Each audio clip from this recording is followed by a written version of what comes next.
இப்போ நீங்கள் பார்க்குறது தான் தோர்தோ கட்சியில் இருக்கிற இடம் ஃப்ரெண்ட்ஸ். இதுதாங்க ஒயிட் ரன் ஆஃப் கட்ச். இதில் ஷிப் ஆஃப் த டெசர்ட்னு சொல்லக்கூடிய இந்த கேமலில் தான் நம்ம போகிறோம். இந்த தோர்தோ ஏரியா வந்து மிலிட்ரியோட கண்ட்ரோலில் இருக்கிறனால இதுக்கு ஒரு பெர்மிட்டை வந்து நீங்கள் அப்ளை பண்ணி தாங்க போகணும். இதை நீங்கள் ஆன்லைன்லேயும் அப்ளை பண்ணலாம். ஒரு ஆதார் கார்டும் உங்கள் கூட வரக்கூடிய நண்பர்களும் எந்த காரில் வரீங்கன்னு அந்த காரோடைய ரிஜிஸ்டர் நம்பரும் என்ட்ரு பண்ணணும். இதுக்கு வந்து ஒரு 5 பேருக்கு கிட்டத்தட்ட 100 ருபீஸ் கிட்ட மாதிரி சார்ஜ் பண்ணிவிடுவாங்க. கார் வந்து உங்களுக்கு என்ட்ரி பாயிண்ட்டோடு நின்றுடும். அதுக்கப்புறமா இவங்க வந்து கூப்பிட்டு போவாங்க. இவங்க வந்து ஒரு கேமல் வண்டிக்கு உள்ளே போயிட்டு வர்றதுக்கு 100 ருபீஸ் சார்ஜ் பண்ணுறாங்க. இதில் இந்த டிரைவரோடு சேர்ந்து நாங்கள் மொத்தம் 5 பேர் இருந்தோம். அந்த கேமல் ரைடு தான் நீங்கள் என்ஜாய் பண்ணிகிட்ருக்கீங்க. அந்த கேமல் காலில் வந்து கோல்ஸ் மாதிரி இந்த ரிங்ஸ் போட்டதால் அது ஓடும்போது ஜல் ஜல்னு கேட்கும்போது அது டிஃப்ரெண்ட்டாக இருக்கும். பக்கத்துலேயே சில டென்ட் ஸ்டேவும் இருக்குது. நீங்கள் வேணும்னா இங்கேயே ஸ்டே பண்ணிவிட்டு கூட நீங்கள் இந்த ரன் ஆஃப் கட்சை பார்க்கலாம். இந்த ரன்னுன்னு சொல்லக்கூடிய டெசர்ட் வந்து பார்த்திங்கன்னா பூஜ்ன்ற டிஸ்ட்ரிக்டில் தாங்க இருக்குது. இது பூஜுக்கு வந்து நீங்கள் ஃப்ளைட்லேயோ ட்ரெயின்லேயோ வந்துட்டு அங்கேருந்து நீங்கள் ஒரு 100 கிலோமீட்டர்ஸ் ட்ராவல் பண்ணி வர மாதிரி இருக்கும். சில இடத்துல வந்து பஸ் ஃபெசிலிட்டிஸ் கொடுத்துருக்காங்க சொல்கிறாங்க. ஆனால் நாங்கள் போகும்போது பஸ் எதுவும் பார்க்கல. ஸோ பெட்டராக நீங்கள் உங்கள் ஓன் வெஹிக்கிள் எடுத்துன்னு வர்றது பெஸ்ட்டுங்க. இந்த கட்சுன்னு சொல்லக்கூடிய இடம் வந்து பார்த்திங்கன்னா இந்த ஆமைக்கு கச்சுவான்னு சொல்கிறாங்க இல்லையா, அங்கேருந்து அந்த வேர்ட் டெரிவேட்டிவ் தாங்க இது. ஸோ இந்த கட்சு வந்து பார்த்திங்கன்னா ஒரு ஆமையை இன்வெர்ட் பண்ணி போட்ட மாதிரி இருக்கும். நம்ம மேப்பில் குஜராத் இருக்க கீழ் பகுதியில். ஸோ வந்து கீழே கல்ஃப் ஆஃப் கட்ச், மேலே வந்து கல்ஃப் ஆஃப் காம்பெட்டன் இருக்கும். அது நடுப்பகுதி தான் இது. சவுத் வெஸ்ட் மான்சூனில் இங்கே வந்து மழை வந்துடுங்க. மழையில் வந்து இந்த லேக் ஃபுல்லாகவே வந்து வாட்டர் வந்து நிரம்பிடும். அது வந்து ஆஃப்டர் நவம்பர் வந்து இந்த வாட்டர் ஃபுல்லாக கொஞ்சம் கொஞ்சமாக எவாப்ரேட் ஆகும் பொழுது நமக்கு உள்ளே இருக்கிற சால்ட்டு வந்து கொஞ்சம் கொஞ்சமாக ஸ்டாக்னண்ட் ஆகினே இருக்கும். So over thousands of years வந்து ஸ்டாக்னண்ட்டான சால்ட் அங்கேயே இருந்து இருந்து இருந்து என்ன ஆச்சுன்னா இந்த லேக் வந்து இப்போ ட்ரை ஆகும்பொழுது தூரத்தில் தெரியுது இல்லையா வெள்ளை கலராக, அது ஃபுல்லாகவே சால்ட்டு தாங்க. ஸோ ஒரு மேஜிக்கல் ஒரு ஐஸ் வந்து பல ஸ்கொயர் கிலோமீட்டர்ஸ்க்கு வந்து பரவி இருக்கும். ஸோ இதுதான் இந்த great white Rann of Kutch.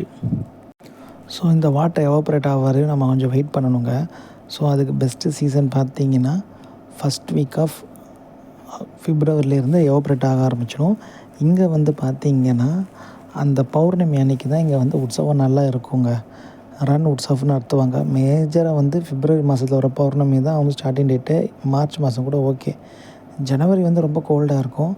February and March வந்து வெரி ஐடியல். ஏப்ரல் மேல வந்தாலாம் நீ தாராளமாக வரலாம். ஆனால் இங்கே வெயில் வந்து கொளுத்தி எடுத்துரும். So better avoid summer time. இந்த கேமலோட காலை பார்க்கும் பொழுது அதோடய ஹூப்ஸ் வந்து ரொம்ப சாஃப்டாக இருக்குங்க. அது வந்து கரெக்டாக வந்து அந்த டெசர்ட்டில் இருக்கிற மண்ணுக்கு தகுந்த மாதிரி அடாப்ட் ஆகிருக்கு. ஸோ அது வந்து கொஞ்சம் லார்ஜ் சர்ஃபேஸ் ஏரியா இருக்கிறதுனால அது உள்ளே வந்து சிங்க் ஆகாமல் இருக்கும். மேற்கொண்டு அதோடய கால்கள் ரொம்ப உயரமாக இருக்கிறனால தரையிலேருந்து ரேடியேட் ஆகிற ஹீட்லேருந்து நேச்சுரல் பாதுகாப்பு கிடைக்குது. இப்போ இன்னொரு கார்ட்டை வந்து கிராஸ் பண்ணி போயிட்டுருக்கோம். அதுக்கு தான் கொஞ்சம் வெயிட் பண்ணுறோம். இங்கே வந்து இந்த நைட்டு மூன் லைட்டில் வந்து இந்த இடம் ஃபுல்லாக ரிஃப்ளெக்ட் ஆகிறதாங்க இந்த இடத்தோட அழகே வந்து பார்த்தோம்னா. ஸோ அது வந்து இந்த பௌர்ணமி நைட்டில் வந்து இந்த பார்த்திங்கன்னா இந்த இடமே வந்து ஒரு மாதிரி பிங்கிஷாக வந்து க்ளோ ஆகும். ப்ளஸ் அந்த நைட்டில் இந்த ஒயிட் கலரோட ஃப்ளோரில் இருக்கிற ஆம்பியன்ஸே வேறு மாதிரி ஆகிடும். ஸோ பௌர்ணமி அன்னைக்கு நீங்கள் வந்தீங்கன்னா உங்களுக்கு நல்ல ஒரு எக்ஸ்பீரியன்ஸ் கிடைக்கும், கேரண்டி. உள்ளே வந்து நிறைய குட்டி குட்டி ஆக்டிவிட்டீஸு, ஃபோட்டோஷாப்ஸ் இருக்குது. ஸோ ஒரு டிஸ்கோ லைட் இருக்கும். அது மேலே ஏறிட்டிங்கன்னா அவங்கள 360 டிகிரிஸ் கேமரா ரொட்டேட் ஆகும். அந்த ஃபோட்டோகிராஃப் எடுத்துக்கலாம். ஊஞ்சல் மாதிரி இருக்கும். நிறைய டெக்கரேட்டிவ் ஐட்டம்ஸ் இருக்கும். அந்த டெக்கரேட்டிவ் ஐட்டம்ஸ் மேலே நின்றுன்னு நீங்கள் ஸ்டாண்ட் பண்ணி நிறையா விதமான போசஸ் தான் நீங்கள் ஃபோட்டோ எடுத்துக்கலாம். அது ஒரு அட்ராக்ஷனு. இன்னொரு அட்ராக்ஷன் பார்த்தீங்கன்னா இங்கே வந்து பேரா கிளைடிங் அண்டு பேரா செயிலிங் இருக்குது.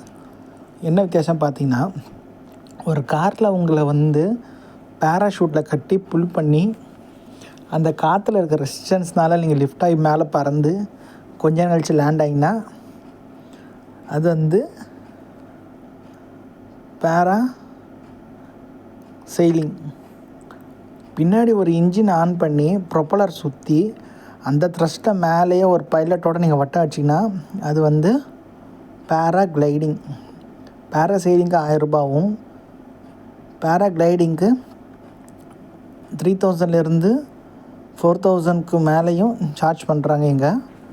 அது நீங்கள் பார்த்துக்கோங்க. இந்த கிரேட் ஒயிட் ஆஃப் ரன்னை வந்து நீங்கள் மார்னிங் ஒரு தடவை பார்க்கணும், அதே சமயம் நைட்டும் வந்து பார்க்கணும். அதுதான் இந்த இடத்தோட பியூட்டியே. நம்மளை இழுத்துன்னு போகிற இந்த கேமல் பேர் வந்து சுல்தான். கீழே இறங்கின அப்புறமா தான் தெரியுது இந்த கேமல் வந்து செம்ம ஹைட்டுங்க. நினச்சே பார்க்க முடியல. நம்மளை விட பல மடங்கு உயரத்தில் இருக்க ஒட்டகம்னு சொல்கிறோம் இல்லையா ஹைட்டுக்கு, அது உண்மையான உதாரணம் தான்.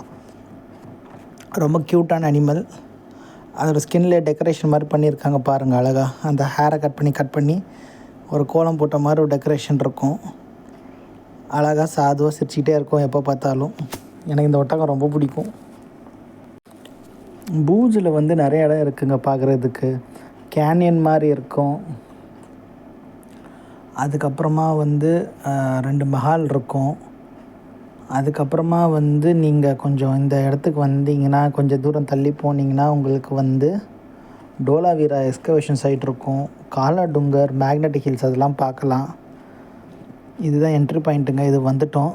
இதுக்கு நேராக போனீங்கன்னா ஒரு 4 feet ஹைட்டுக்கு ஒரு படிக்கட்டு இருக்கும். அந்த படிக்கட்டில் ஏறி நீங்கள் இந்த ஃபுல் டெசர்ட்டையும் நீங்கள் வியூ பண்ணிக்கலாம். அதுக்கப்புறமா இந்த டெசர்ட்டை வந்து நீங்கள் பார்த்துட்டு வந்த பிறகு இந்த வண்டி ஷண்டர் சின்னாக வந்துட்டுருக்கோம்.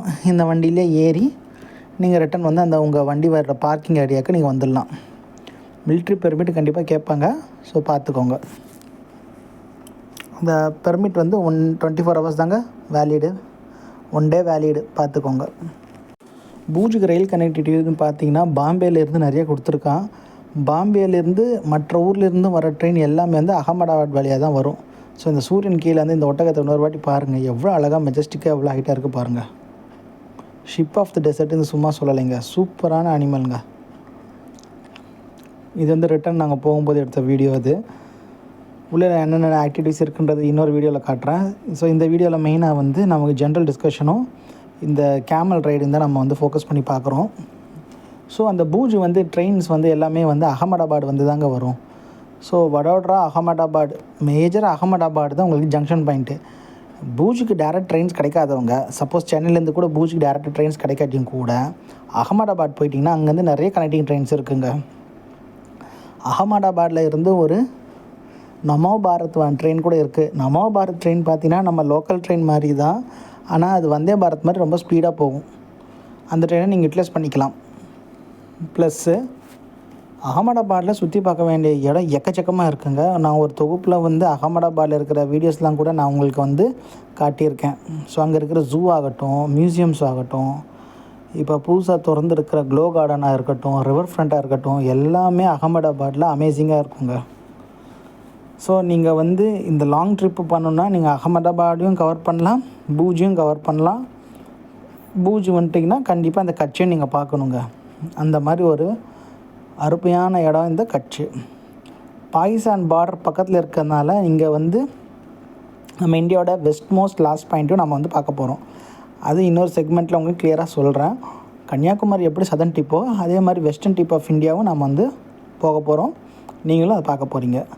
நீங்களும் கண்டிப்பாக வந்து அந்த இடத்த வந்து விசிட் பண்ணுங்கள். நைட் டைமில் எந்த ஒரு டிஸ்டர்பன்ஸும் இல்லாததால், லைட் பொல்யூஷன் எதுவும் இல்லாத காரணத்தினால இங்கேருந்து நீங்கள் நைட்டு ஸ்கையை கேஸ் பண்ணிங்கன்னா நம்ம ஊரில் தெரியாத நட்சத்திரங்கள் கூட இங்கே எக்ஸ்ட்ரா கொஞ்சம் தெரியுங்க. ஏன்னா இங்கே வந்து எந்த ஒரு லைட் சோர்ஸும் இல்லாததால் உங்களுக்கு ஸ்டாரோட லைட் பெனட்ரேஷன் நல்லா இருக்கும். உங்களுக்கு வந்து கிளியர் ஸ்கைஸ் அப்போ உங்களுக்கு நல்லா வந்து ஒரு ஸ்கை கேஸிங் உங்களுக்கு கிடைக்கும். ஸ்டார் கேஸிங் நீங்கள் நல்லா பண்ணலாம். அதுக்கு உங்களுக்கு ஒரு அற்புதமான இடம் இது. இது பக்கத்தில் ஜூஸு, தண்ணி பாட்டில் எல்லாமே கிடைக்குது. ஸோ உங்களுக்கு ஃபுட்டுக்கு வந்து நீங்கள் அந்தளவு நீங்கள் வந்து ஒரி பண்ணிக்க வேண்டாம். முக்கியமான இடம் வந்து என்னென்னா, இந்த இடத்துக்கு வந்து ஃபென்ஸ் எதுவும் கிடையாதுங்க. நீங்கள் இறங்கி கொஞ்சம் வாண்டர் பண்ணுறேன்னு கொஞ்சம் டெப்த்தாக போயிட்டிங்கன்னா கண்டிப்பாக உங்களுக்கு தொலைஞ்சு போக சான்ஸ் இருக்குது. ஒரு குறிப்பிட்ட இடத்துக்கு அப்புறமா உங்களுக்கு செல்ஃபோன் டவரும் கிடைக்காது. ஸோ ரொம்ப எக்ஸ்ப்ளோர் பண்ணுறேன்னு வாண்டர் ஆகி உள்ளே போயிடாதீங்க. தொலைஞ்சு போயிட்டிங்கன்னா 360 டிகிரி உங்களுக்கு ஒரே மாதிரி இருக்கும். கண்டுபிடிக்கிறது கஷ்டமாயிடும். டெசர்ட்டில் டீஹைட்ரேஷன் ஏற்படும். ப்ளஸ் இங்கே செக்யூரிட்டிஸும் அதிகம். கொஞ்சம் பக்கத்தில் நம்ம international border, India Pakistan border வேறு இருக்குது. ஸோ ரொம்ப டெப்த்தாக நீங்கள் வந்து வாண்டர் ஆஃப் பண்ணாதீங்க. கேர்ஃபுல்லாக இருங்க. ஒரு லிமிட்டட் சர்க்கம்ஃபரன்ஸ்குள்ளேயே ஃப்ரெண்ட்ஸோடவே சேர்ந்து வாங்க. எங்கேயும் தனியாக பிரிஞ்சு போயிடாதீங்க. ஏன்னா எப்போவுமே டூருன்னாலும் சரி, இன்ஜினியரிங்னாலும் சரி, சேஃப்டி இஸ் ஃபஸ்ட். அடுத்த ஒரு முக்கியமான வீடியோவில் இன்னொரு விஷயம் ஆட் பண்ண போகிறேன். என்னென்னா ரோட் டு ஹெவன். டோலாவீரா போகிற வழியில் 2 பக்கமே தண்ணி மாதிரி இருக்கும். அதில் ஒரு சின்ன ஸ்ட்ரிப் ஆஃப் ரோடு மட்டும் போகும். அவ்வளோ சூப்பராக சீனிக்கான இடம் இருக்கும். அதை இன்னொரு வீடியோவில் நான் வந்து கண்டிப்பாக போஸ்ட் பண்ணுறேன். கண்டிப்பாக அதையும் பாருங்கள். ரோட் டு ஹெவன் என்ஜாய் பண்ணுங்கள். அந்த ரோட் டு ஹெவனில் இருக்க அந்த வாட்டர் வந்து கொஞ்சம் கொஞ்சமாக ட்ரை ஆகி தான் நமக்கு இந்த மாதிரி ஒயிட் ரன்னாக மாறுது. ஸோ பீக் சம்மரில் இந்த ரோட் டு ஹெவனில் 2 சைடு இருக்க தண்ணியுமே சால்ட்டாக மாறிடும். ஸோ ரொம்ப என்ஜாய் பண்ணக்கூடிய ஊர்லங்க இது. The Kutch welcomes you. Thanks for வாட்சிங் this video. Stay safe, explore more. Jai Hind, Jai Bharat. வணக்கம்.